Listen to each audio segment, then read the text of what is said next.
What's up, guys? This is Tony. Happy Thanksgiving. We have so much to be thankful for. We all should be just, grateful that we have our own business and that we're able to do that. And the Lord has blessed us with so much. So I just want to say Happy Thanksgiving to all you guys. And then this is a video about the TORO TURFMASTer. Been getting a lot of questions on it.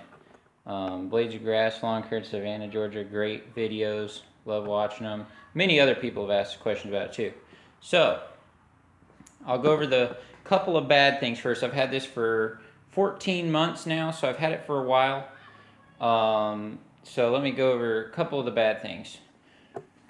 This tank is vented out the top, and so when I first got it, I think this was only slightly used. It was near new, but it was slightly used. So I think the previous owner, maybe when they were changing the oil or something, they had flipped it upside down or something. And when gas gets in this venting system, it no longer vents right. So when I got the mower, it wouldn't, it was having a real hard time running. We couldn't figure out what the problem was at the dealer.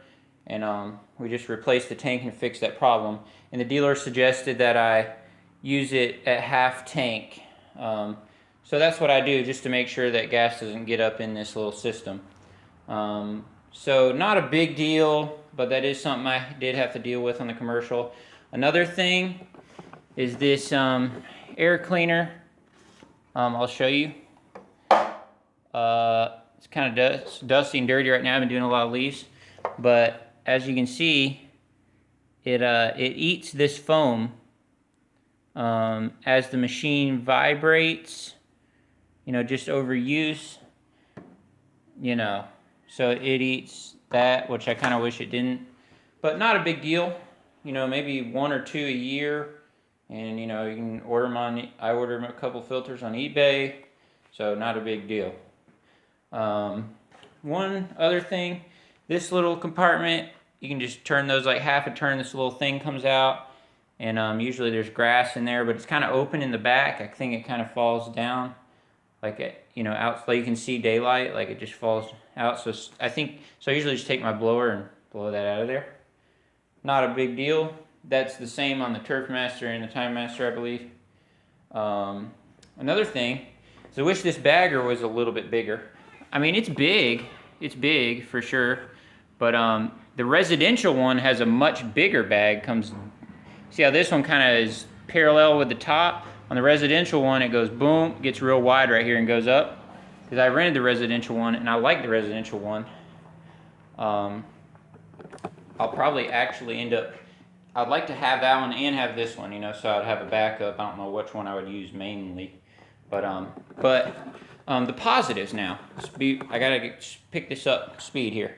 Positives are great. I sold my 21 because after having this, there's no point in a 21 for me, for my business. If it does just as good, better of a cut than my 21 did, in my opinion.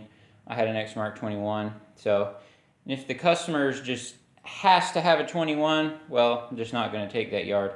And I have not had that. I've never had someone say, oh, I've used this all summer and never had anyone mention. Even my pickiest of customers have not mentioned anything about it.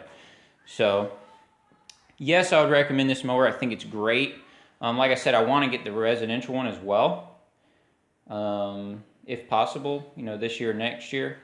And, they do have some good things coming out for the residential one next year. It mulches excellent. It bags excellent. Today, my wife's great aunt, I take care of her yard, so we all go over there on Thanksgiving. And so I went there early this morning and got blowed up and bagged it and stuff. Mulch is great, bag's great, discharge is great. This system is great. One-handed spring load. I mean, it's hard to do one hand, but you just pull it up. Same on the back, easy. So would I recommend this more? Yes.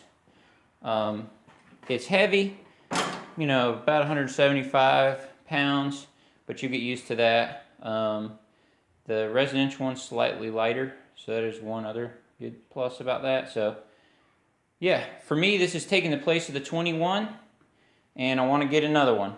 So hope this helps you guys out. We'll see you later. All right, guys, one other thing that I forgot to mention that I know y'all asked about is the transmission. A lot of people had problems with it, you know, whatever. But they keep making the transmissions better and better. I have, like I said, I've had this 14 months. I use it probably between 7 and 10 yards a week, every week. Cutting the whole yard, and you know, some of them are big, but they just want this kind of mower. So I use it a lot. I put a lot of, I mean, this thing probably has a lot of hours on it now. And not had any issues with the transmission at this point. But I figure, you know, the transmission, I asked the dealers about $100. I think it's a little more for the commercial transmission. He said there is a difference in the transmission. The commercial and the residential one has a plastic pulley on the top, one has a metal. This one has a metal pulley. He hasn't been inside the transmission yet, but he did say that they are different because he's worked, you know, he's changed a million of them.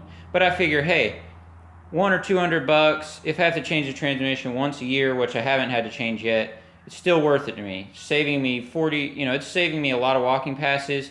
And I time my yards, you know, when I first got this timed a lot, I'm saving 10 to 15 minutes on every push mow yard. So for me, transmission is not a factor. Not a big deal. If it blows out, I'll get it fixed, you know, so that's that. The blades are easy to put on. There's no pressure there. They are timed. It's got two little things that stick down. You just put them back on there, tighten them up, no big deal. There's really, you know, it's a great mower. So, see ya.